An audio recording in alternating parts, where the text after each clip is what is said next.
Hello, and welcome. Today, we're diving into a story that sounds like it's straight out of science fiction, but it's happening right now. We're talking about a very common drug, one that millions of people know for treating things like anxiety and stage fright, and how it's now being seriously studied for a completely different and, frankly, incredible new purpose: fighting cancer. And this quote just hits the nail on the head, doesn't it? It's all about discovering hidden capabilities, and that is exactly what's happening with a simple, well-known beta blocker called propranolol. So, let's start with what most people know this drug for. All right, first up, let's get to know our main character here. You might have heard of propranolol, but you might not realize it's part of this big family of drugs that all share a pretty memorable, kind of funny naming trick.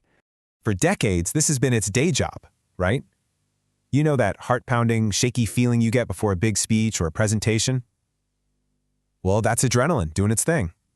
Propranolol has been the go-to medication for just calming all of that down.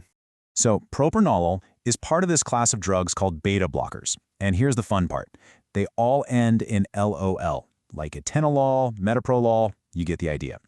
And they all work in a pretty similar way. They find these little docking stations for adrenaline on your heart cells, and they block them. This keeps adrenaline from sending your heart rate through the roof. It's a really simple and effective idea.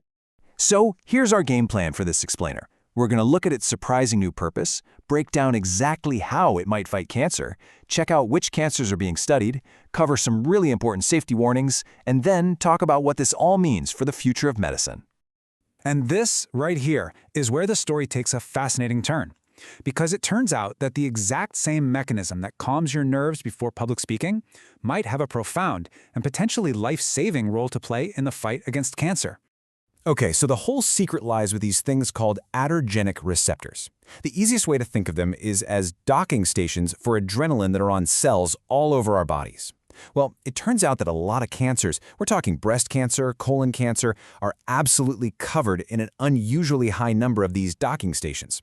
They've basically learned how to hijack our body's own stress signals to help themselves grow. So when adrenaline docks onto these cancer cells, it's like hitting the accelerator on a car. It tells the cancer to multiply faster, it helps the cells cheat death, it encourages them to build their own blood supply, and it even helps them spread and become resistant to chemotherapy. Stress, literally, can fuel cancer.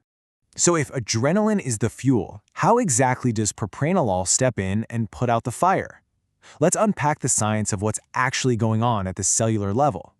The main way it works is just beautifully simple. The adrenaline molecule comes along, ready to plug into the cancer cell and give it the go signal. But propranolol gets there first. It just slides right into that docking station, physically blocking adrenaline from getting in. The signal never gets delivered. The fuel supply is cut off. But it's not a one-trick pony. Propranolol actually launches a multi-pronged attack. It can stop tumors from creating their own blood supply network. It can also help our own immune system by tamping down inflammation.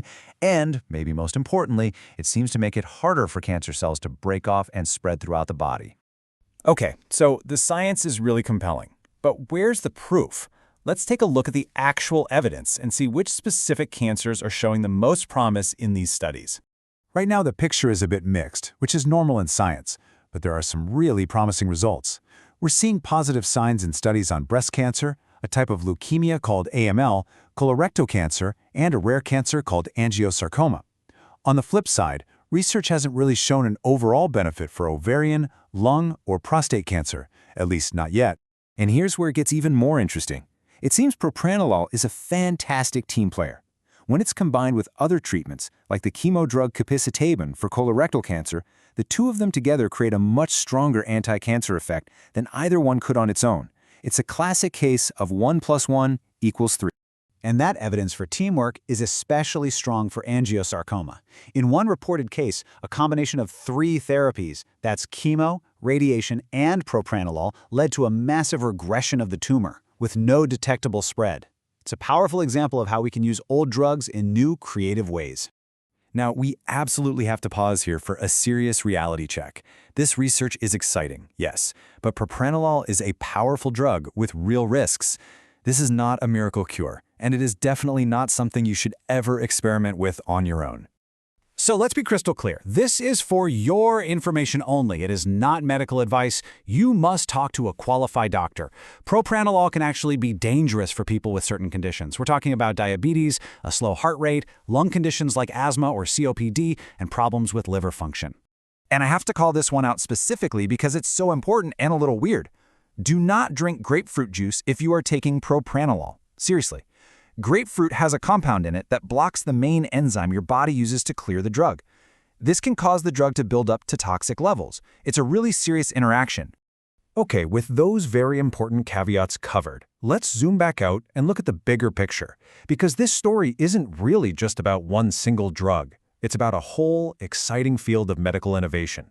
This whole thing is a perfect example of something called drug repurposing, and it's exactly what it sounds like. Taking drugs that are already approved, that we've used for years, that we know are generally safe, and finding brand new uses for them. It's a way to develop new treatments that can be faster, cheaper, and incredibly clever. Which really leaves us with a final, pretty amazing thought to chew on. If a common, everyday anxiety medication holds this kind of incredible potential, what other life-saving secrets are just sitting there, hiding in plain sight, in all of our medicine cabinets? Thanks for watching.